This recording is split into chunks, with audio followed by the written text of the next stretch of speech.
Since time immemorial, little girls have dreamt of growing up and becoming a princess. But one girl who actually grew up to be one was Meghan Markle, when on May the 19th, 2018, Hollywood met royalty to give us the wedding of the century. The most glamorous we'd ever seen, watched by over 60 million people across the globe. The wedding was phenomenal. It was a royal wedding, but it was on a completely different level. But what took an ordinary Californian girl, a divorcee, all the way to Kensington Palace and to becoming Mrs. Prince Harry? Tonight, we let Meghan Markle be our guide. Thank you so much. As step by step, we reveal how she found her prince. From her lucky birth into a world of celebrity... She was beautiful, and everyone would comment on how cute she was. ...to carving a path to fame. I think it well equips her for the intrusiveness that accompanies being a member of the royal family and being followed at every turn. Entering into royal circles... She's like an arm's throw away from Pippa Middleton. And then conquering the in-laws. She found herself a true fan in the Duke of Edinburgh. He was apparently hugely impressed with how well-read Meghan was. If you've ever fancied becoming a princess, then stay tuned. Because through Meghan's incredible journey, here is the definitive guide on how to bag a prince. In her dating years, Meghan was said to be an avid reader of 90s book, The Rules, a self-help dating guide read by millions worldwide. But the rules ain't got nothing on the Meghan Markle handbook. Beginning, of course, with step 1, be born into showbiz. To bag your Prince Charming, it always helps to start off in life with celebrity connections. And with Mum Doria and Dad Tom working in the entertainment industry, Meghan was all set. Meghan has a true showbiz upbringing. Her parents actually met on the set of General Hospital. Her dad was working on the lighting, her mom was temping there. It was the late 70s when my parents met. My dad was a lighting director for a soap opera, and my mom was a temp at the studio. I like to think he was drawn to her sweet eyes and her afro, plus their shared love of antiques. Whatever it was, they married and had me. They moved into a house in the Valley in LA, to a neighborhood that was leafy and affordable. Nice, huh? You like the extra details? Unsurprisingly, young Meghan soon caught the acting bug and would often visit her dad on the set of long-running TV sitcom Married with Children. Set occasionally, she would have met famous actors and actresses probably from a young age, and understood that they were just people, and understood that there is a work that goes on behind the camera, because that's what her dad did. So she would have seen the reality of what it means to be famous from a very early age.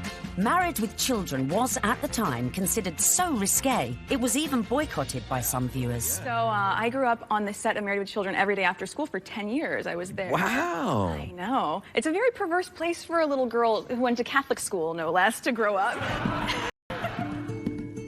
There were a lot of times my dad would say, "Meg, why don't you go and help with the craft services room over there? This is just a little off color for your eyes." I wasn't allowed to watch it at home. I could watch the end credits, so I could give the screen a kiss when I saw my dad's name go by. I mean, they seemed very close as father-daughter, and I mean, she was a striking child. She was beautiful, and everyone would comment on how cute she was. But beyond that, and more important than that, was the fact she was just a very nice little girl and very respectful, and just really a sweet kid to be around. I think one of the things that Meghan possesses, which is so ideal for her current role, is a comfortableness, a level of ease in front of a camera. And part of that would have been because she was raised to see the other side of a camera. Like her future hubby, Meghan's parents divorced when she was little, and from age 6, she lived with her mother. But even if she didn't know it yet, with her immersion into the world of showbiz, little Meghan's journey to find her Prince Charming had already begun. As developing a social conscience from a very early age is step number 2.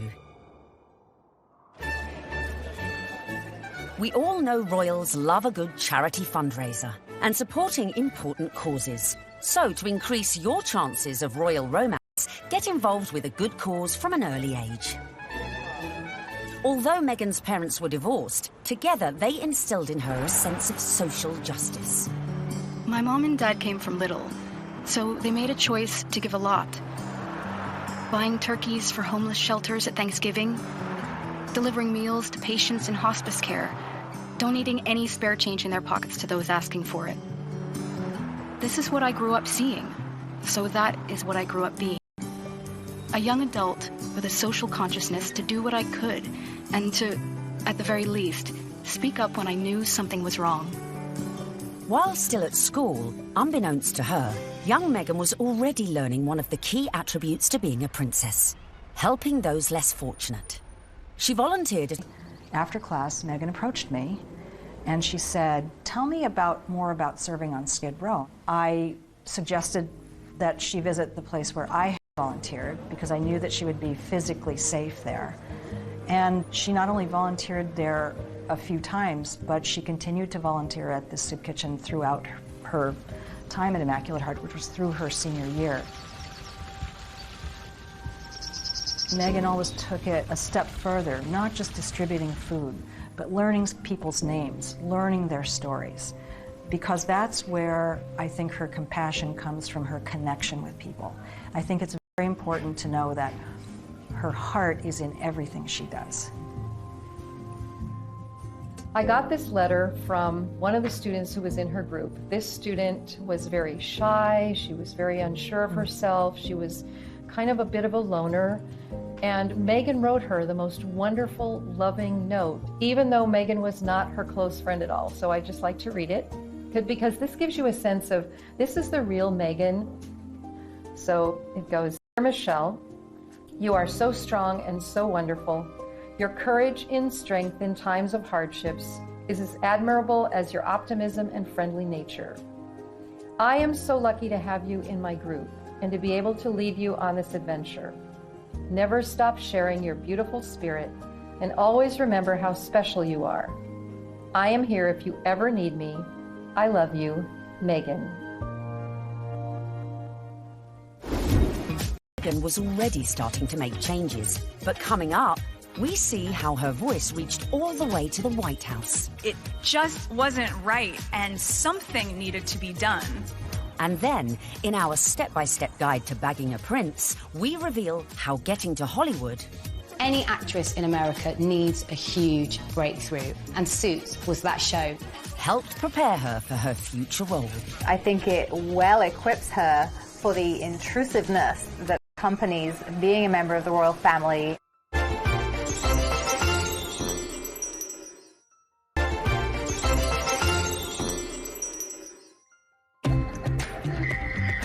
While still at school, Meghan had developed a strong social conscience. And as she grew, so too did her passion for change. Please welcome Meghan Markle.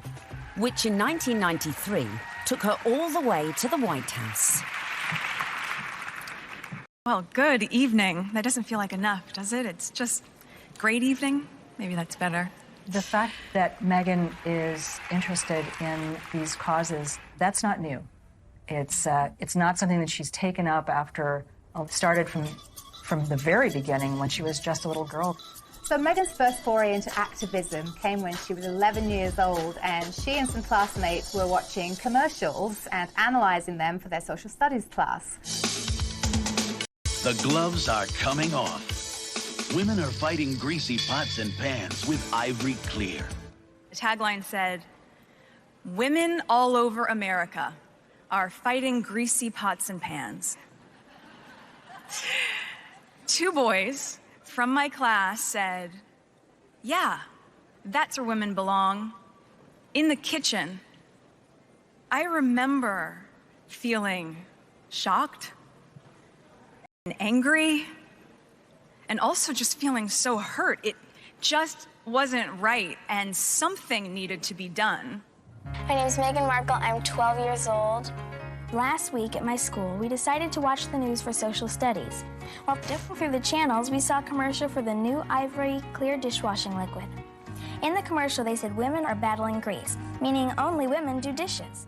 This infuriated Meghan, And she went home, talked to her dad about it. Her dad encouraged her to write letters to various people. Meghan wrote to Procter & Gamble, the company who made the advert, to then First Lady Hillary Clinton, and to children's current affairs show Nick News, who sent a reporter to interview her. I don't think it's right for kids to grow up thinking these things, that just mom does everything.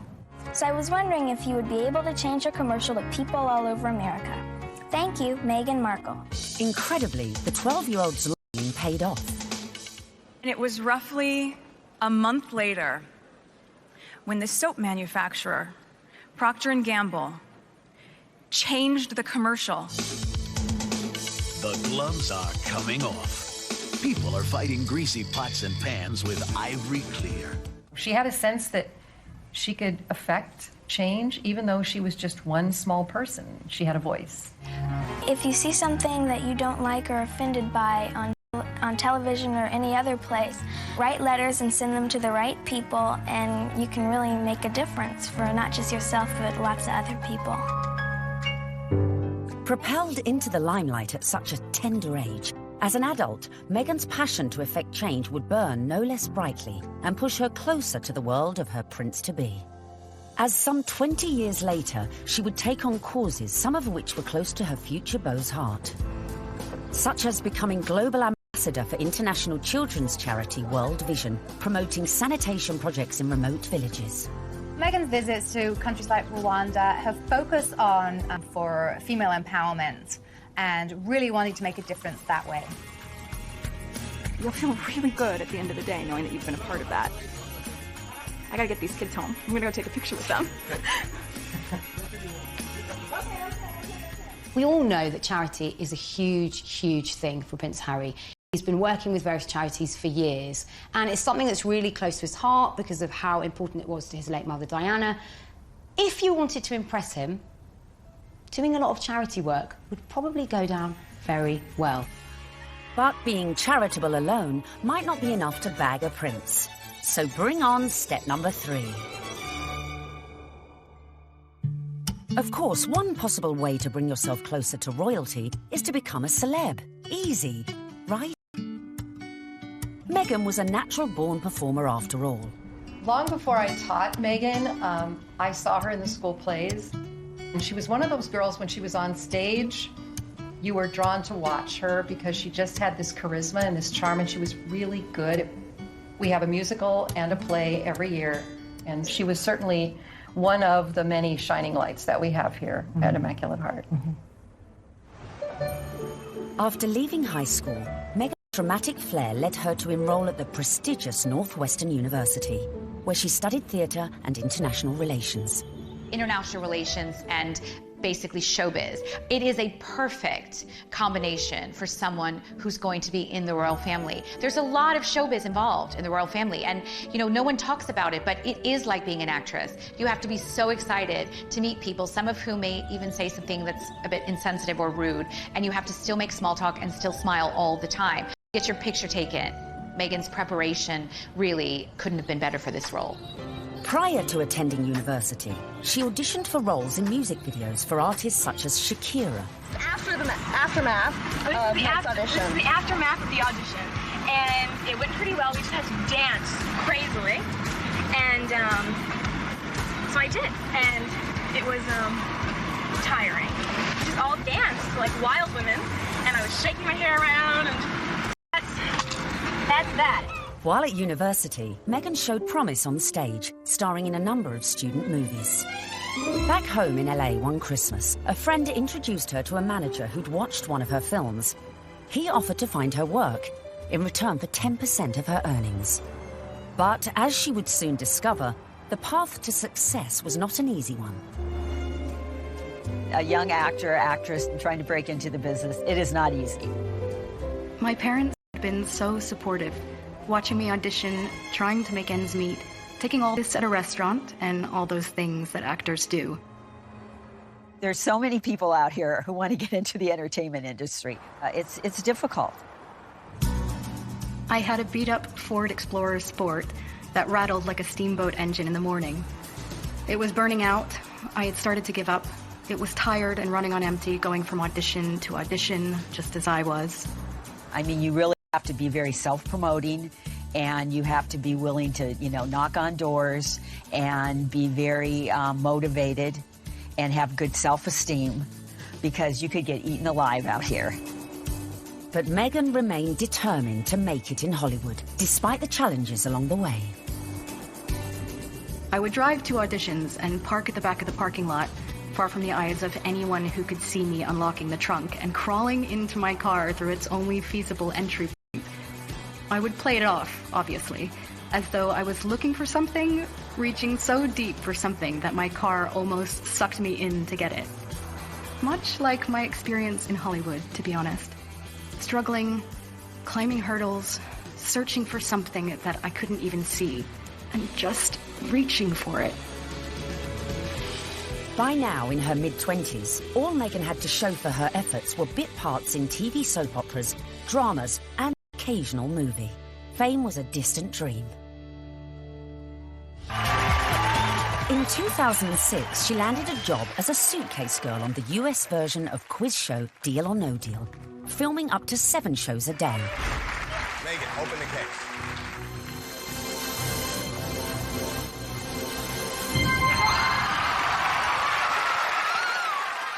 For somebody like Meghan, appearing as essentially an adornment on a game show would not be her ideal job. I'm sure she appreciated the paycheck, but she would have felt creatively unfulfilled. Just to be seen as a pair of legs or a pretty girl holding a briefcase full of cash, that's not what Meghan was after. But unfortunately, that is part of what leads to fame. You have to kind of pay your dues. You don't just start out on a show like Suits.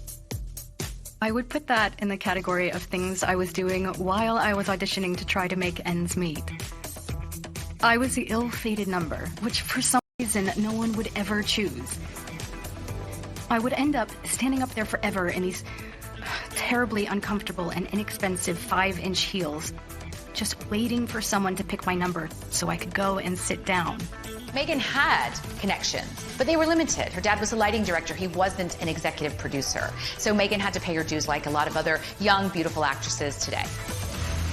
Along with the fierce competition facing any young actress trying to break Hollywood, Meghan had to be comfortable with her identity. Hollywood didn't help with that, and it must have been very hurtful and very frustrating for her at times. It's not easy making it in Hollywood if you're not blonde and typically, the aesthetic look. And Meghan Markle was definitely struggling in her years trying to make it. I'm biracial. Most people can't tell what I'm mixed with, and so much of my life has felt like being a fly on the wall. And so some of the slurs that I've heard, or the really offensive jokes, or the names, it's just hit me in a really strong way.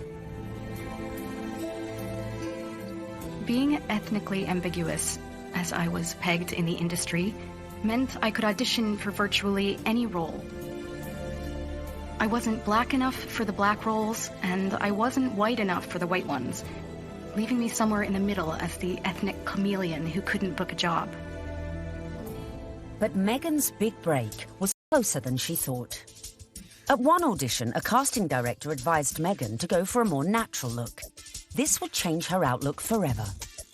She stopped me in mid-scene and said so simply, "You need to know that you're enough." She saw all that self-doubt beaming through the self-tanner and excessive blush. You need to know that you're enough. Less makeup, more Meghan. And that moment for me was a wake-up call. Meghan had started dating film and TV producer Trevor Engelson in the early noughties, and in 2011, after 7 years together, they got married. Coming up, the moment Meghan found herself in social circles that led eventually to Prince Harry. This was her journey. It started there. And we find out what princes do on a first date. There she was sitting there. I was like, okay, well, I really have to up my game.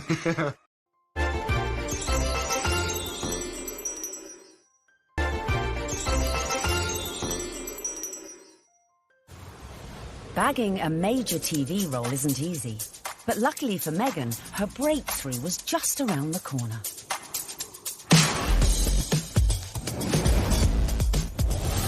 When she auditioned for a new legal drama series, it was just another day in the office. Or so she thought. Suits was set in New York, but filmed in Toronto. It was the 5th pilot I would have filmed. I remember hoping this one would see the light of day. Never would I have imagined that this show would not just change my career, but also change my life. Any actress in America needs a huge breakthrough. And what they want is to be on a massive show. And Suits was that show for Meghan Markle. I'm Rachel Zane. I'll be giving your orientation. Wow, you're pretty. Good. You hit on me. We can get it out of the way that I'm not interested. No, I'm sorry. I wasn't hitting on you. Trust me. I've given dozens of these, and without fail, whatever new hotshot it is thinks that because I'm just a paralegal, that I will somehow be blown away by his dazzling degree. Let me assure you, I won't. Meghan's character, Rachel Zane, was what we might call a grafter. She worked her way up, she had rich parents, but she didn't want to take any help from them. I guess there could be some crossover between Meghan's character, Rachel in Suits, and her normal everyday life. Her role within that, she's a strong, independent woman. Do you know what I mean? She commands respect, she commands authority. So when you look at Meghan in everyday life, she does that as well. You know, there is kind of some fluidity between those two roles there for sure. They're both very strong, driven, independent women, but they really have a heart of gold. They're a bit of a soft touch. They'll help anybody. We know this of Meghan, and I think as the show went along, Meghan was able to incorporate more of herself into the character. The flip-flop culture is part of just who I am. I love my cutoffs and flip-flops and being as relaxed as can be, which is why it's so fun to dress up and play Rachel. Finally, after years of hard graft, she'd landed her big break. The show was a hit. The USA Cable Network commissioned a second series, and Meghan moved full-time to Canada to be near the studio. Meghan's move to Toronto was a big deal. She's very close with her mother, Doria, and she moved away from home and her friends in LA to go start a new life in Canada. So Meghan chose not to live in, like, the poshest area of Toronto. She chose Seton Village, which is more laid back, tree-lined, and people keep to themselves, and that's exactly what Meghan did. So much so that her neighbors didn't even know who she was. But not for long. The show soon became an international smash, catapulting Meghan to fame and to becoming a household name. I'd never watched Suits. I'd never heard of Meghan before. Well, nearly a household name. He had to say that. She was so sexy in it. He couldn't say, like, I've actually seen her, like, passionately kissing loads of guys. And I was like, yeah, I want to marry that. When she landed the role in Suits, Meghan became a legitimate, bona fide celebrity. This was the first time that, you know, she would have had her name called out on a red carpet. This was the first time she would have been papped. So this was a big adjustment for her, and it all happened away from home. But being away from home wasn't without problems in her personal life, with husband Trevor. They were together for 7 years, married for 2. The problem with the marriage was the distance. And no sooner were they married than she got the gig on Suits, and she was in Toronto and he was in LA. And the relationship just didn't last. Meghan may have been unlucky in love. Before filming season 4 of Suits, Meghan complained to the program makers. She once said that every script seems to begin with, Rachel enters wearing a towel. And at some point, she put her foot down and was like, no, I'm not doing that. She doesn't need to be that. And the character evolved. I didn't think you'd be so naive. Excuse me? Your job wasn't to talk to Mr. Bailey once, and after being moved by his tale of woe, tell me to jump him to the top of the pile. It was to assess his case and present evidence. And it's exactly what I'm doing here. I just left 2 boxes of textbook prosecutorial misconduct with your secretary. You found all of that since yesterday? Yes, because while I may only be a second-year law student, I've been a practicing paralegal for the past 8 years. Looks like I have some reading to do. I'm sorry for interrupting your day. Good afternoon, Miss Zane. Meghan's global exposure as Rachel Zane was perfect prep for another future role. I think it well equips her for the intrusiveness that accompanies being a member of the royal family and being followed at every turn, because she was very used to, you know, sort of putting her own life in the spotlight.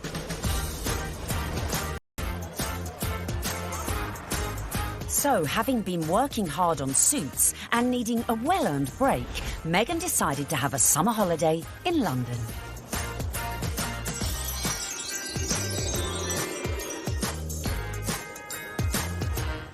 The summer of 2016, which turned out to be a very important summer for Meghan, was actually initially a bit of a getaway, a bit of a girls' holiday, a romp around Europe, a celebration of the fact that she was newly single, and she decided that she'd come on a road trip.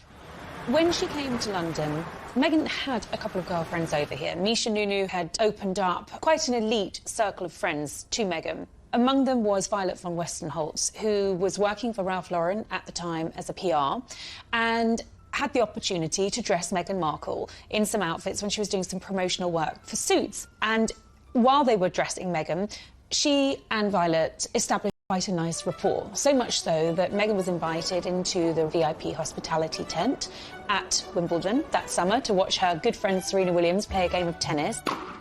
Obviously, you go to Wimbledon and you hang out in the VVIP area. She was sitting in the royal box, pretty much. She was just close by. All the pictures have shown she's like an arm's throw away from Pippa Middleton. This was her journey. It started there. During this time, Violet was rumoured to have suggested Meghan might like her friend Harry. That's Prince Harry to you, who also just happened to be single. Amazingly, for a royal romance, it started on Instagram. And Harry had a look through Meghan's, who really had brought them together. She played matchmaker. Whoever set them up must be sitting there, literally patting themselves on the back. Can you imagine being the person that introduced them? Because it's like the best PR move ever. I didn't know much about him, and so the only thing that I had asked her when she said she wanted to set us up was, I had one question. I said, well, is he nice? Now, their first date is believed to be at Soho House in London. Meghan had strong ties to Soho House. She was a regular at the Toronto outpost and very good friends with Marcus Anderson, who is one of the directors of Soho House. Marcus Anderson cleared rooms and corridors so that they could meet completely in private without the risk of being spotted or photographed. I was beautifully surprised when I walked into that room and saw her, and there she was sitting there. I was like, okay, well, I'm going to have to up my game. I'm going to sit down and and make sure I've got a good chat. They got to know each other over a bottle of rosé. They clicked, I was told, immediately over their joint passion for charity work, their love of philanthropic work, and there was an immediate spark. We met twice, back-to-back, 2 dates in London last July. Yes. Then it was, I think, about maybe 4 weeks later that I managed to persuade her to come and join me in Botswana. What happened next was the stuff of fairy tales, as the couple embarked on a whirlwind romance. Harry and Meghan, they were both astonished at how quickly their relationship developed and how deeply they felt for one another, almost from the get-go. I think perhaps a sign that things had gotten off to a good start and were actually really accelerating rather quickly in terms of a royal romance was when Meghan started referring to Harry as Has to her friends, and he was affectionately calling her Meg to his. Though originally worlds apart, they had much in common after all, both with divorced parents, both famous, and sharing an interest in the developing world. It was one of the first things we started talking about when we met, was just the different things that we wanted to do in the world and how passionate we were about seeing change. I think that's what got date 2 in the books, probably. Plenty to talk about. And date 2 quickly led to their first trip away together, a mere month later, on safari in Botswana, a country close to Harry's heart after first visiting following his mother's death 19 years earlier. We camped out with each other under the stars. We spent, she came and joined me for 5 days out there, which was absolutely fantastic. So then we were really by ourselves, which was crucial to me to make sure that we had a chance to get to know each other. A secret long-distance relationship then ensued, with the occasional clue, such as the couple being separately pictured wearing matching blue bracelets, and the odd tantalising. So the next step to bagging a prince is perhaps the hardest: the engagement.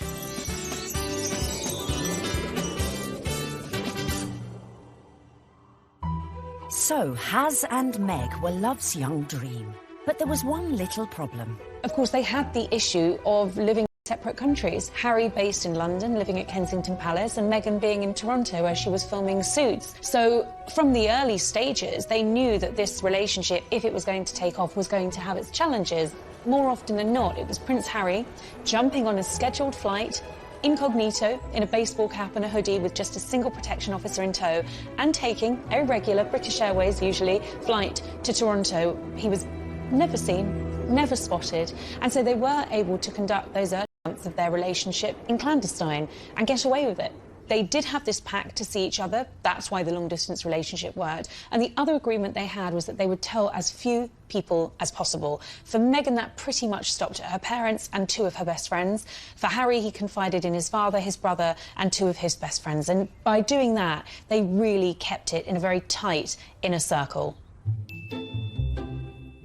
Astonishingly, the couple managed to keep things on the down low for 3 months, until late October, when the cat, or should that be corgi, was out of the bag, after an anonymous source leaked the story to the press.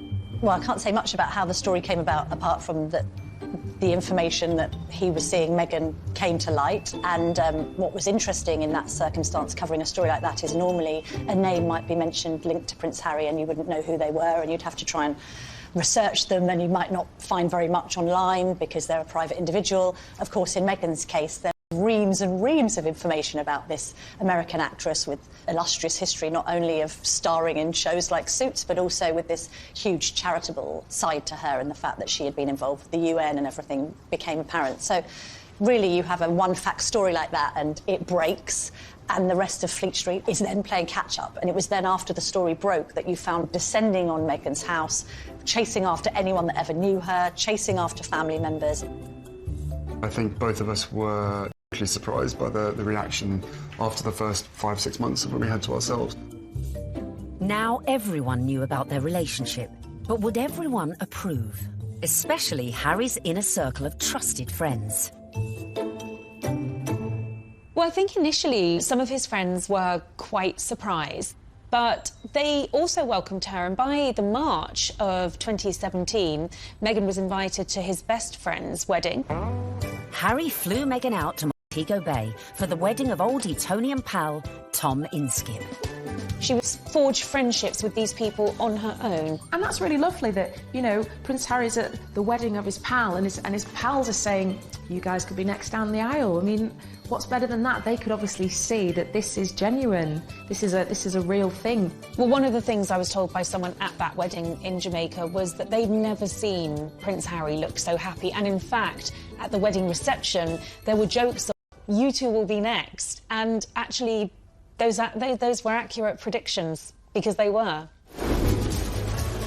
Coming up, the royal couple-to-be's first public appearance. I don't know how many people were actually watching the wheelchair tennis match, because a lot of people were watching Harry and Meghan. And just how did Meghan's prince pop the question? I had the ring in my finger and I was like, can I give you the ring? She was, oh, yes, the ring.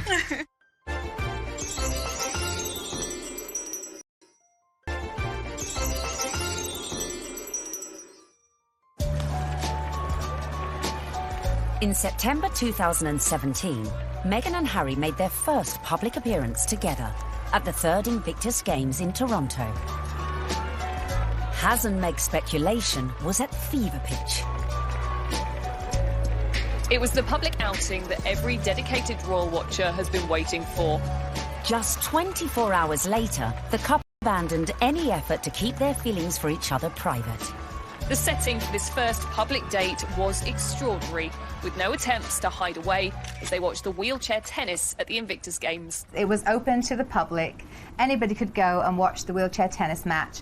Although it has to be said, I don't know how many people were actually watching the wheelchair tennis match, because a lot of people were watching Harry and Meghan. They were very touchy-feely, they were laughing together, staring into each other's eyes, whispering sweet nothings into each other's ears. It was everything that their adoring fans had wanted.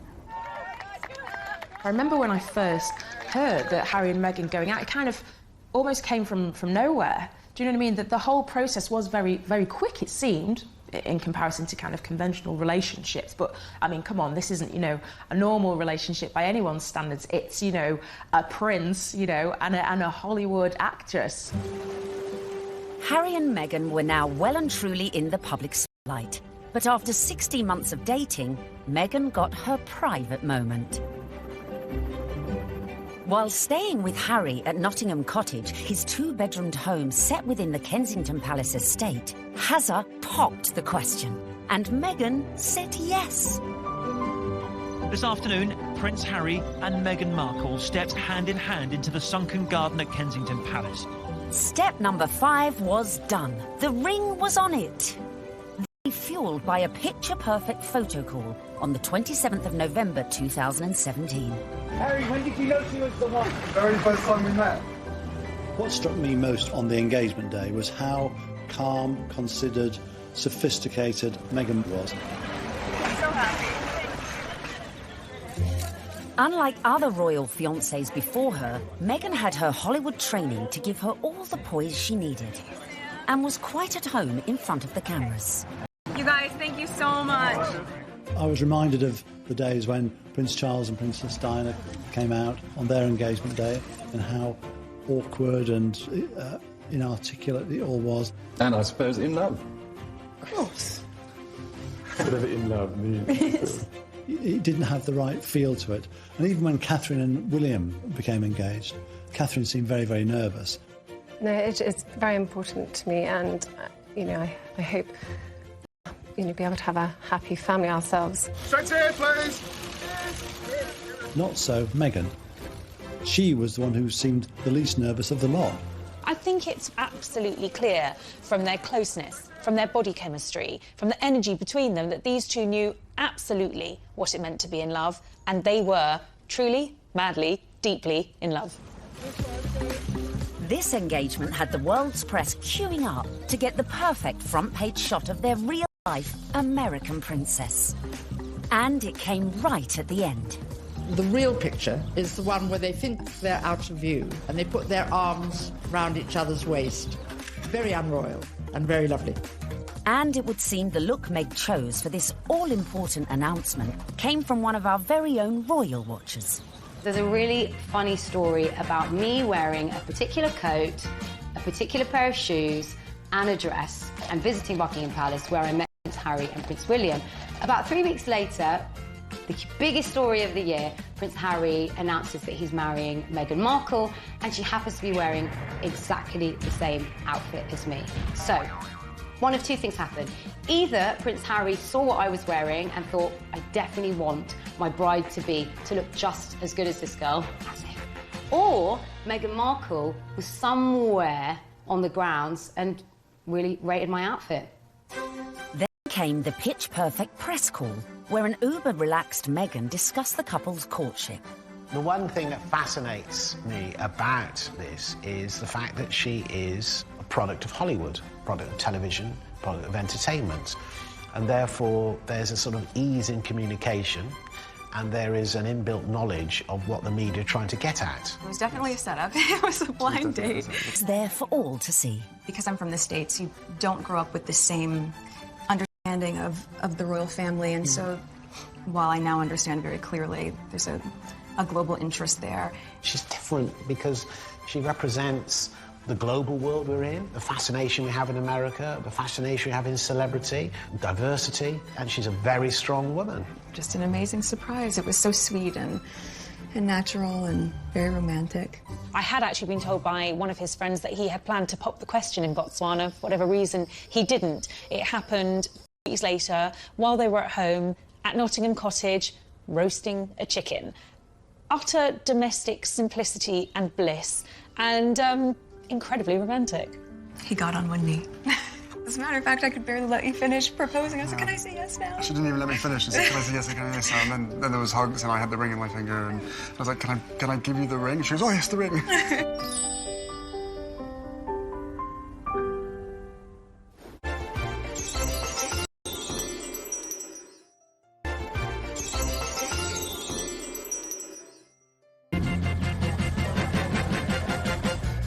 Meghan and Harry were united in their passion for change.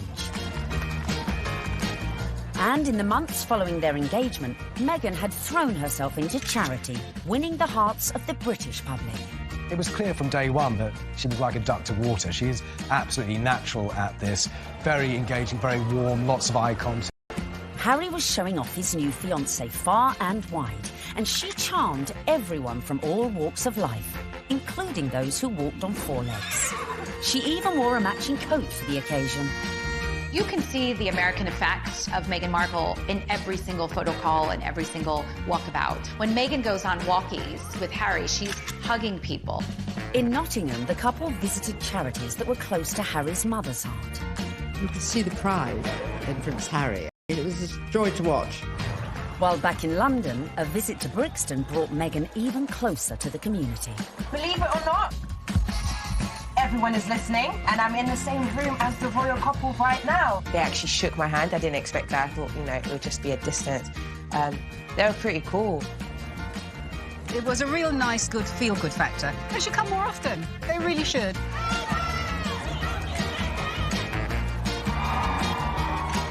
Slowly but surely, the British public was falling in love with our Meg. But would this be the case with the in-laws? The next step in Meghan's journey would be getting to know the firm. And the hotly debated topic of her background was never far from the fore. You be Harry, and I'm gonna be the, Queen Elizabeth, since I got this on, right? Grandmother, I met this beautiful woman, and she just happens to be mixed race. Step 6 in our guide to bagging a prince is charming the in-laws. One of the things I found really amazing when I was charting this story was just how warmly welcomed Meghan had been into the royal fold right from the early stages. The early meetings with William and Kate and Charles and Camilla, they were very welcoming. And actually the speed at which Meghan was introduced to the Queen was very surprising. When I looked back at Harry's relationship with Chelsea, it was several years before Chelsea was introduced to the Queen. Cressida, who dated Harry for 2 years, was never introduced to the Queen, but within a matter of mere months of dating her, Harry had Meghan meet the Queen. She's an incredible woman. And the corgis took to you straight away. That's true. In fact, Queenie was so impressed that mere weeks after the couple's engagement, she took the unprecedented move of inviting Meghan to spend Christmas in Norfolk at Sandringham, giving Meg the opportunity for a serious charm offensive. It was a tremendous break with convention that the Queen invited Meghan, who was, after all, just a fiancée, to Sandringham, because normally it's just the wives and the husbands of members of the royal family who are allowed there. I was told that the Queen's feeling was this. She's preparing to give everything up for her grandson. Her career, her identity, her nationality, her home in Toronto, everything to be with Harry. And the Queen's feeling was the very least we can do is to make her feel welcome at Christmas. It does show that the Queen is walking in step with the change of the guard at Buckingham Palace. This would have been a far different Christmas to the one Meghan spent in LA the previous year, with the historic 20,000-acre estate playing host to all sorts of little family quirks that would prove a challenge to any outsider. Well, Meghan would have had to get her head around quite a few royal family traditions. They open their presents on Christmas Eve. The presents that they exchange aren't what you'd really expect for members of the royal family. They tend to share really jokey presents with one another. In America, you know, things will come beautifully wrapped and be quite extravagant.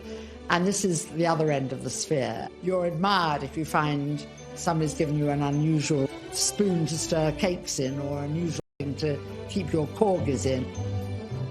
Meghan would have to embrace all these funny little customs, and clearly she did. After spending the night in her unfamiliar surroundings, the bride-in-training is walkabout at St Mary Magdalene Church. Well, the Sandringham church photo is the timeline through history. You have a snapshot every year of those people closest to the throne. Now, often you're looking at a picture of a child who was barely able to walk perhaps a year ago, and suddenly they come out of the church. That image will change. In a few years' time, you'll have those couples and their children will be going to church. In a few more years' time, and you may not have the older generation.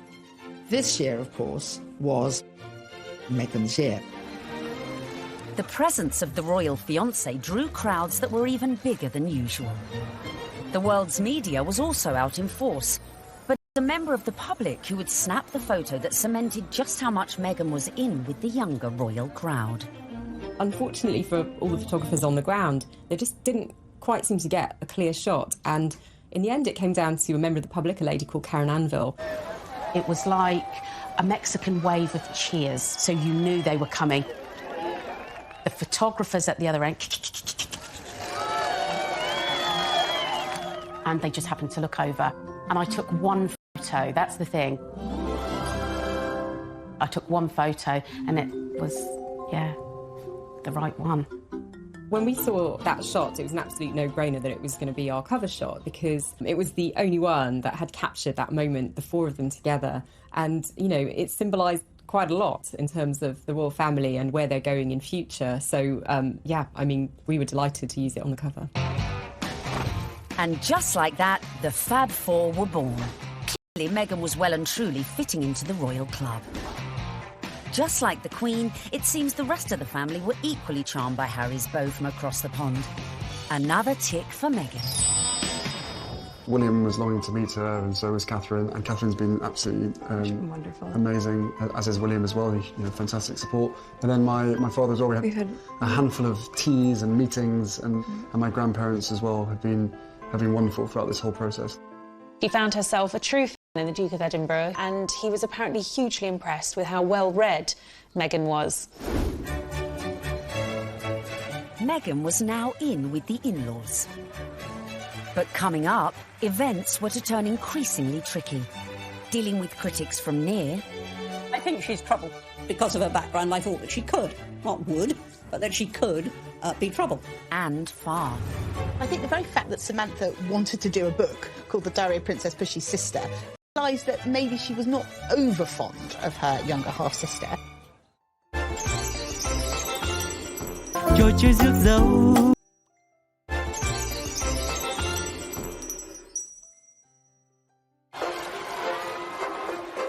Meghan was proving popular with the in-laws, the friends, and was now conquering the British public. But what to do when you find out not everyone likes you? I don't know about this Meghan Markle. Yeah, she's too confident and self-assured. You see what I mean? This water feature's shit, isn't it? Yeah. Oh my God, I thought I was doing so well.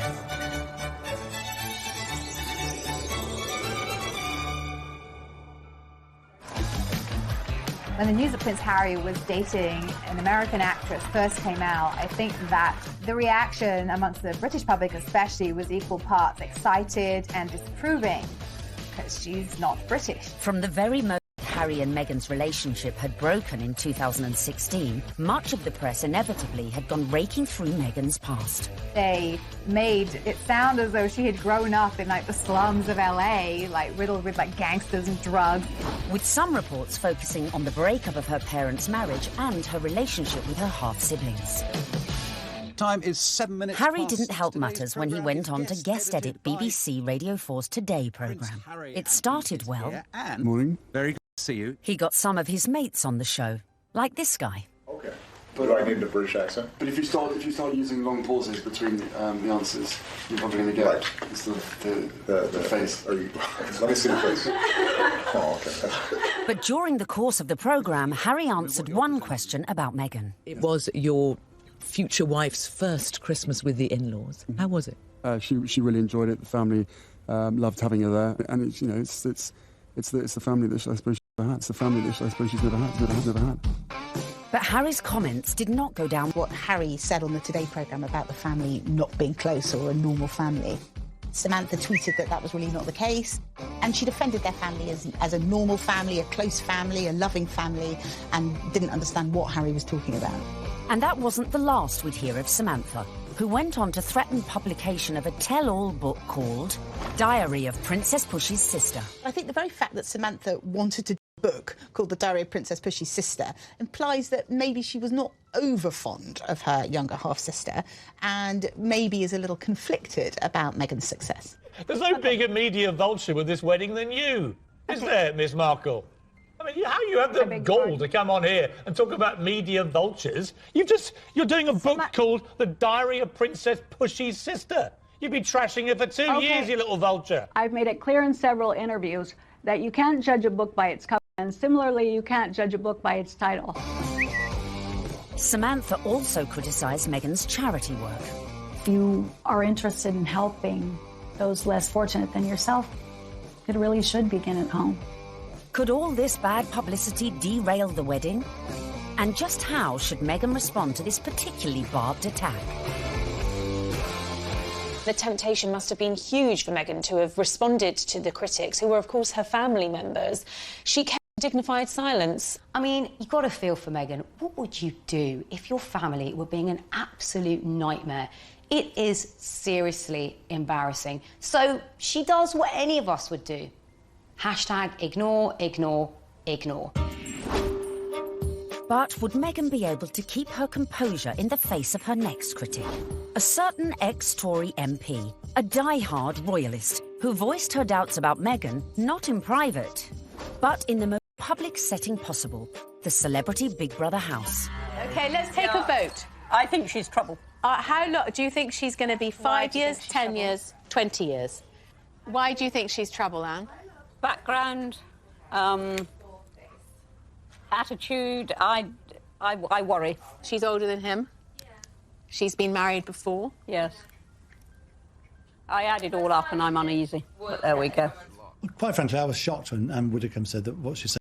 I mean, I've always thought that she was a sensible woman. She seems to be jumping to conclusions without looking at any evidence. The ex-minister's comments sent the Twitter sphere into meltdown. When I was on Big Brother, I was called every ick and every ist going.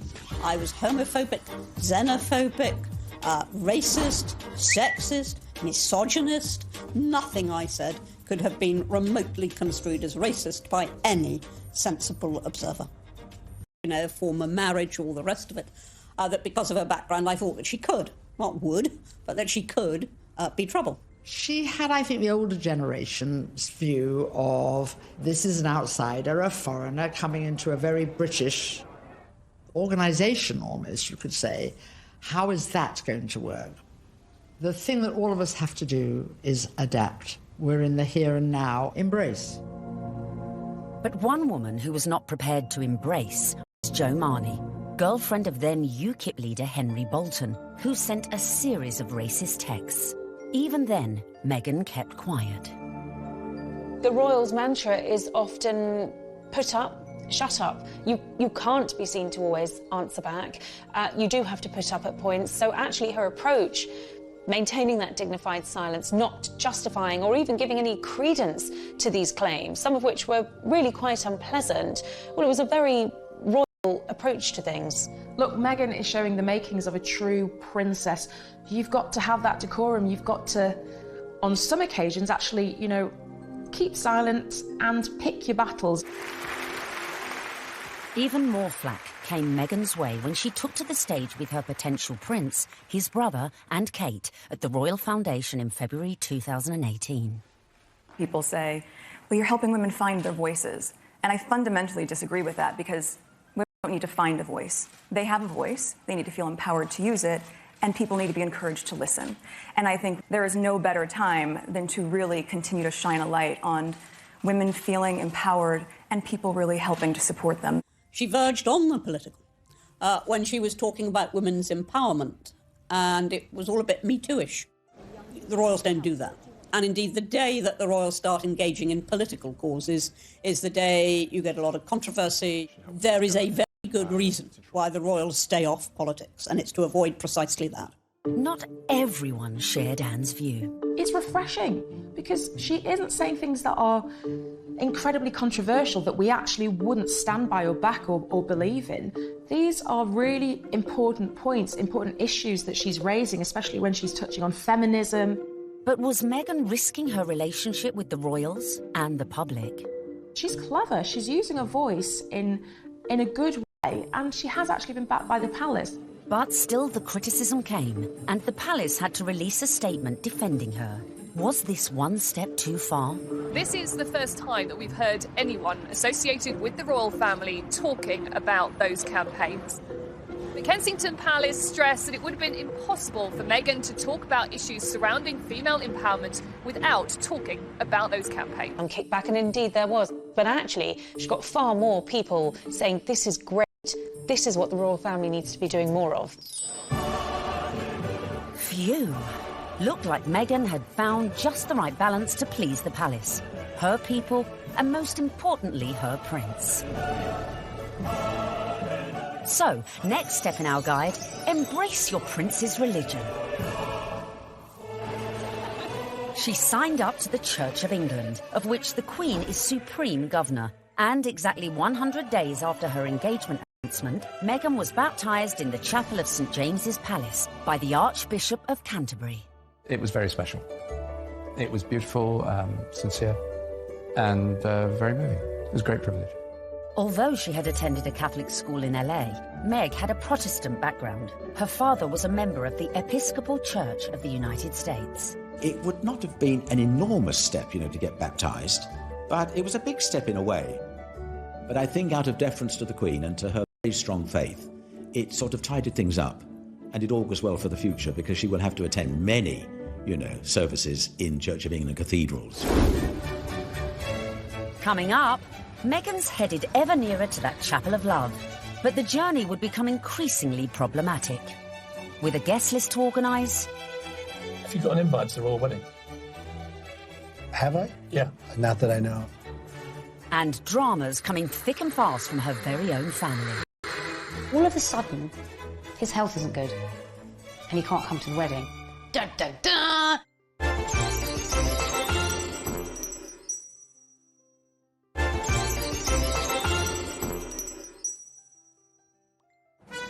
Welcome back, where we find Meghan almost at the final furlong of her romantic journey.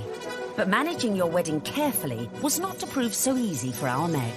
First hurdle, the date. The wedding of Prince Harry to Meghan Markle. The date, the 19th of May 2018. Recent royal weddings had all been held on weekdays, but not this one. I think that they thought, we want people to enjoy this, so why not do it on a Saturday? And if you think about most weddings that you and I go to, they're at the weekend. So why wouldn't you follow suit?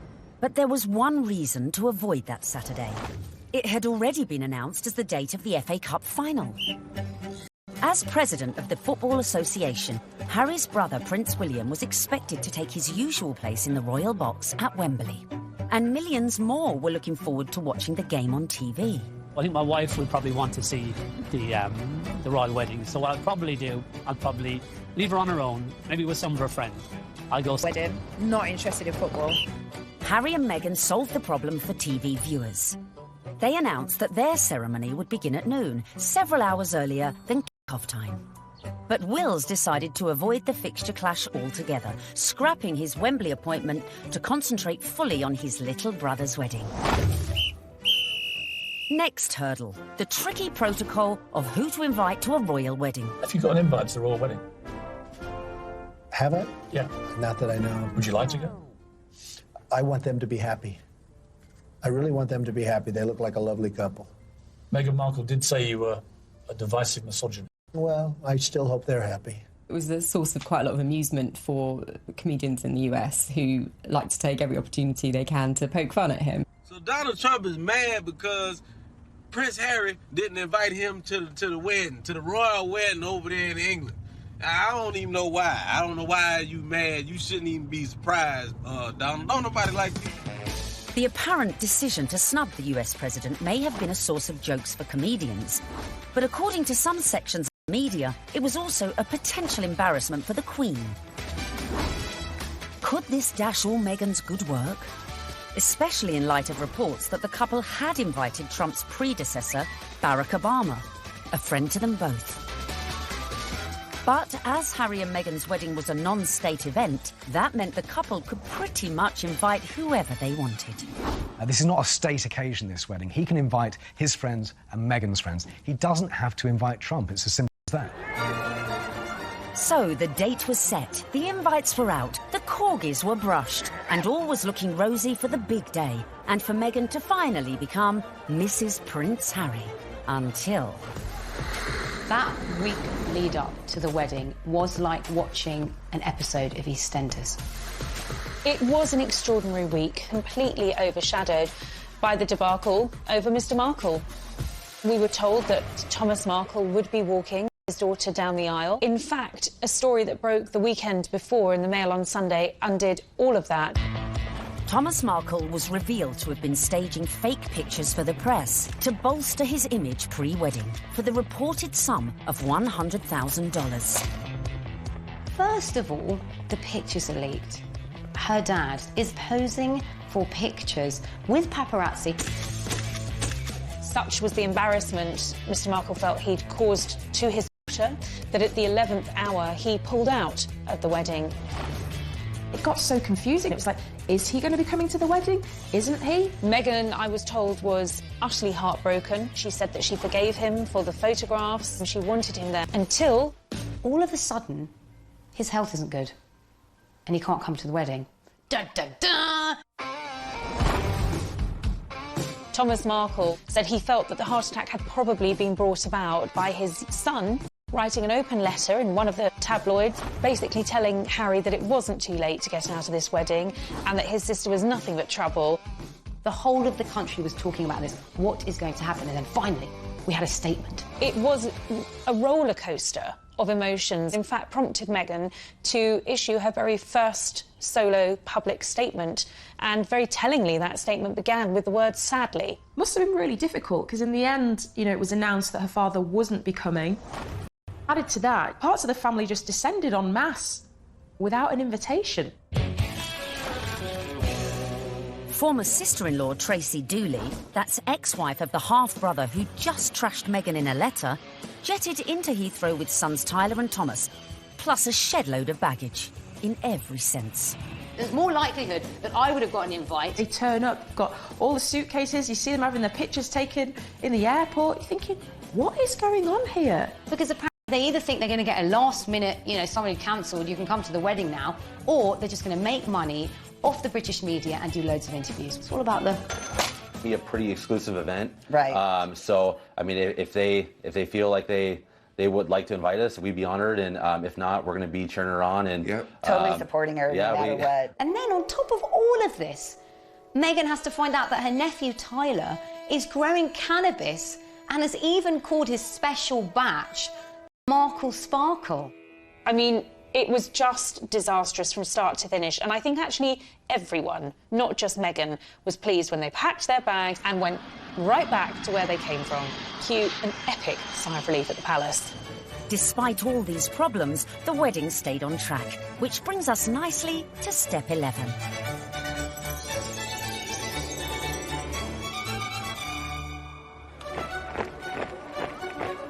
Finally, on the 19th of May 2018, less than 2 years after Harry and Meghan's very first date in Soho House, the day we'd all been waiting for.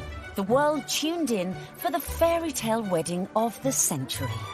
Let's face it, if you're marrying a prince, you may as well pull out all the stops. Meghan and Harry really did have the ultimate fairy tale wedding. You know, they didn't choose St. Paul's Cathedral, where, of course, we saw Charles and Diana wed. They didn't choose Westminster Abbey, like William and Kate. They chose Windsor, which is a lot smaller and feels a lot more private. I was there at the wedding on the day, and Windsor felt like literally a fairy tale. 600 guests drifted in. It was a veritable who's who of the world's A-listers, from music, film, and sport. I think this was the very first really modern royal wedding that we've ever seen, and it was a true marriage of Hollywood royalty with British royalty. Oprah Winfrey, Idris Elba, George Clooney and Amal, and the cast of Suits. You had Hollywood stars mingling with British aristocracy. It was extraordinary to see. By the time HRH arrived, the atmosphere at Windsor was electric, with 200 representatives from the Prince's charities among the 2,640 cheering onlookers. Meghan's bridesmaids and page boys included Princess Charlotte and Prince George, plus the children of some of her closest friends. Sporting the uniform of the Blues and Royals, the regiment Harry served in the army, the groom arrived with a familiar-looking best man.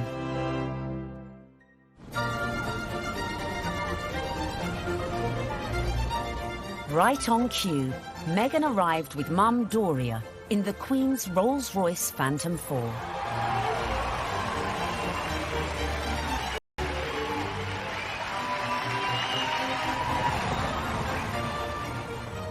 The wedding was phenomenal. The wedding was amazing. I mean, we all wanted to see what she was wearing. And we weren't disappointed when Meghan stepped out in a Givenchy dress with a veil featuring flora and fauna from 53 Commonwealth countries. Topped off with her something borrowed from Queen Mary's diamond bandeau tiara.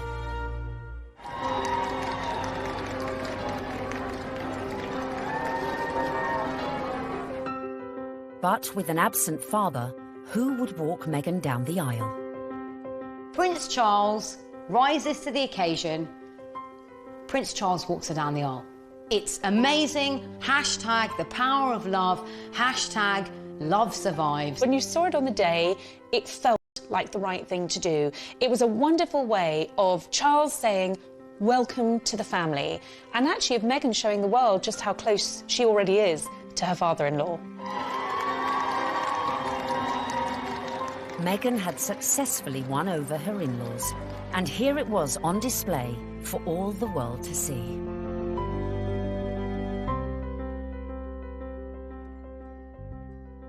It was lovely. It was really lovely. It felt positive. And yeah, you couldn't help but smile watching it.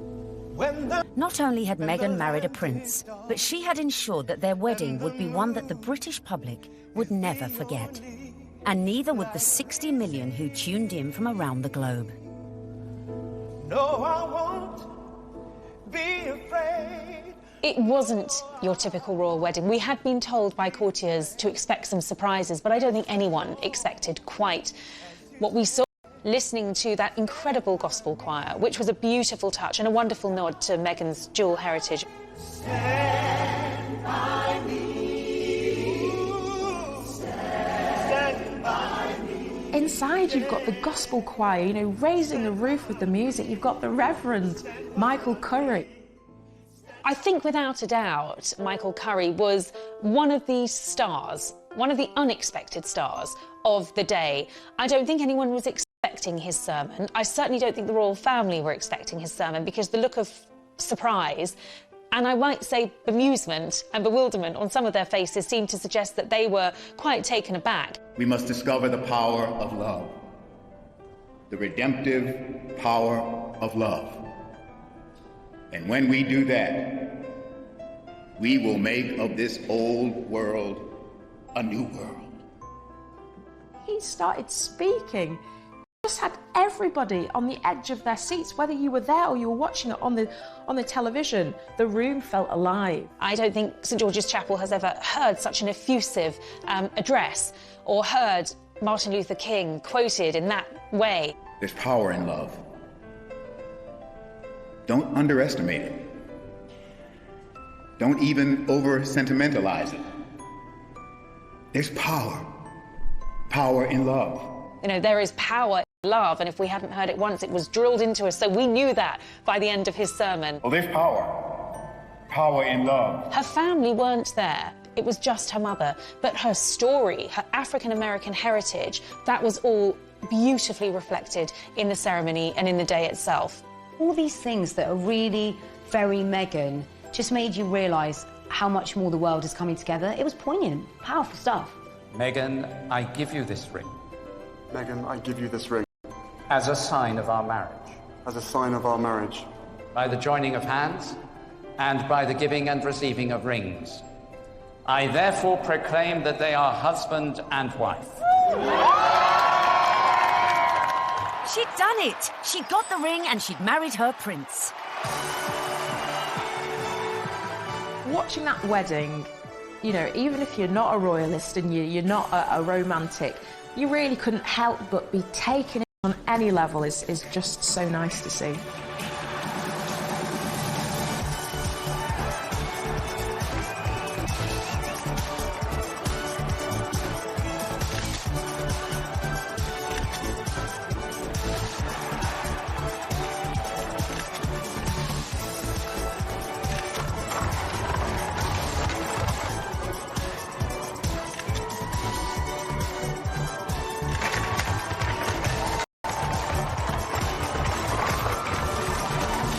But the party was only just getting started. Serena Williams playing beer pong. I bet she aced it.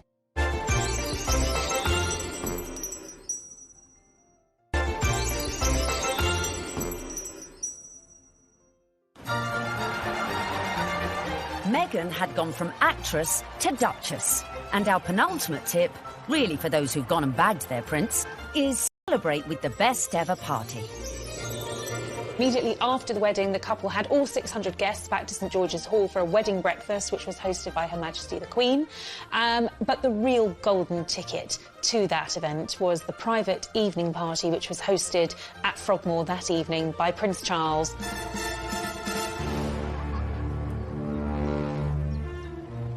We saw, of course, Meghan's dress for the after party, which was by Stella McCartney. She looked glamorous. Harry looked like James Bond walking out of the palace to get into their vintage Jaguar. This was a very modern, sexy, gorgeous couple. We saw the couple speed away in that beautiful blue E-Type Jaguar. Meghan resplendent, it has to be said. Harry looking more James Bond than Prince Harry.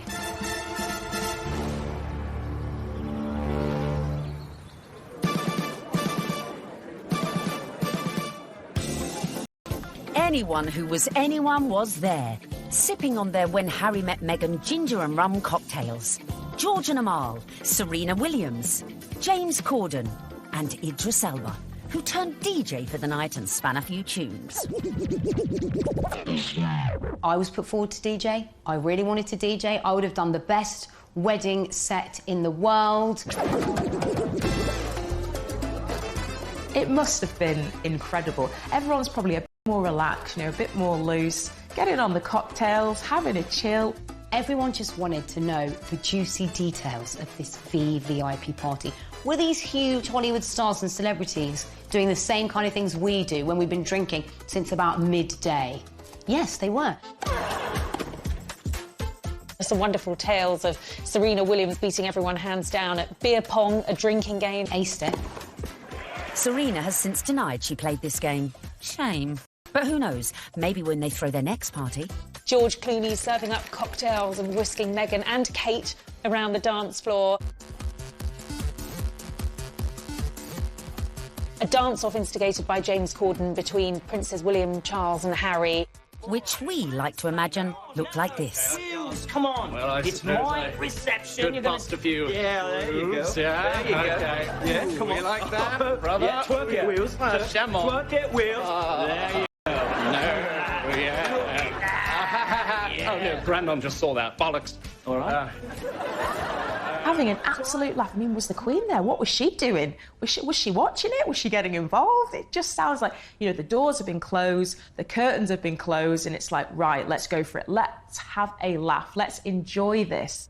I think it was just a fantastic night where the couple were able to really do things their way, from serving dirty burgers at midnight out of posh burger stalls in the grounds of Frogmore to handing out monogrammed slippers so that their guests in those 6-inch Louboutins or whatever they were wearing could actually rest their weary feet come the end of the night. And if you want to ensure you throw the best party ever, be like Meghan and make sure your guests leave their phones at the door so you can let your hair down without any sneaky snappers. You don't want a repeat of the dramas of a previous royal wedding.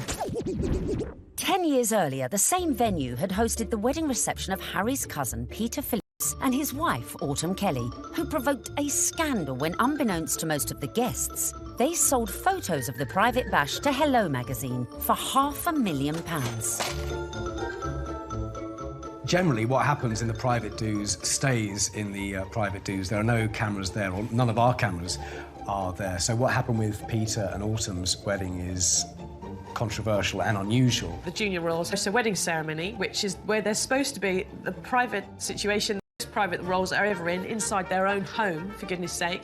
And they thought this was just photographers at a wedding and happily posed and grinned away.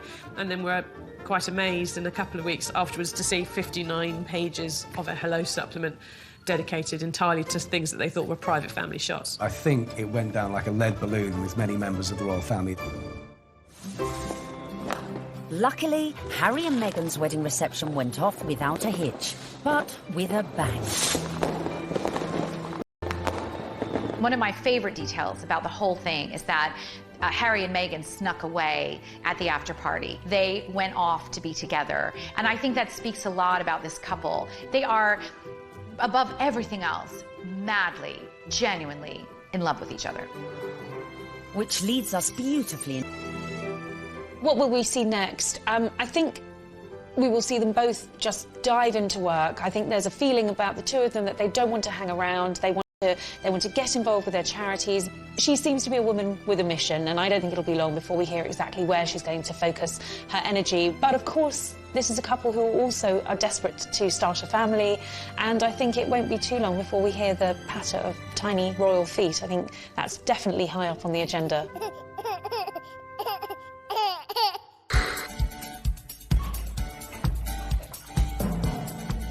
So there you have it. From being born into shows, to getting famous, to moving countries, making moves in royal circles, charming the in-laws, and staying silent in the face of criticism. Meghan Markle might not have set out to bag a prince, but follow her lead, and maybe you could do it too. It was the ultimate American dream, because hers was a bit of a rags to riches story, and her journey from the leafy suburbs of LA to Toronto to Kensington Palace to St George's Chapel has been a monumental, epic and frankly incredible story. It's so good to meet you. She's a modern woman. This is how we all live, you know, from mixed race families, you know, interracial marriages, coming from different countries. That is what society is about now. The fact that she's unusual for the royal family, I think the fact that she comes from a different country, a different background, it's just a plus. She is very much a breath of fresh air. She's incredibly focused. She's incredibly driven. Women don't need to find a voice. They have a voice. They need to feel empowered to use it, and people need to be encouraged to listen. She's got the biggest platform, she's got huge ideas, and she is changing the game in a very cool way. And she makes Prince Harry happy, and so he now has that partner that he said he always wanted to share the load with. And in Meghan Markle, he found it. If this were a movie script, you would say that Meghan completes him.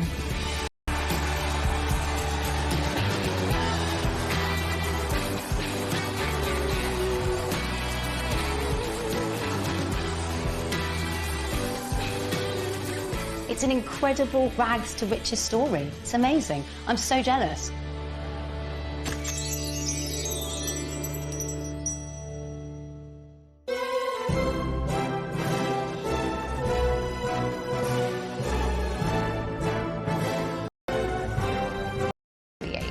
Married with children was, at the time, considered so risque, it was even boycotted by some viewers. So I grew up on the set of Married with Children every day after school for 10 years. I was there. Wow. I know. It's a very perverse place for a little girl who went to Catholic school, no less, to grow up.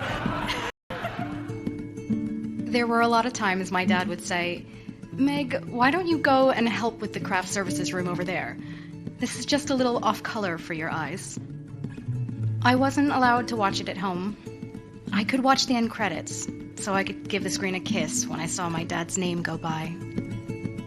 I mean, they seemed very close as father-daughter, and I mean, she was a striking child. She was beautiful, and everyone would comment on how cute she was. But beyond that, and more important than that, was the fact she was just a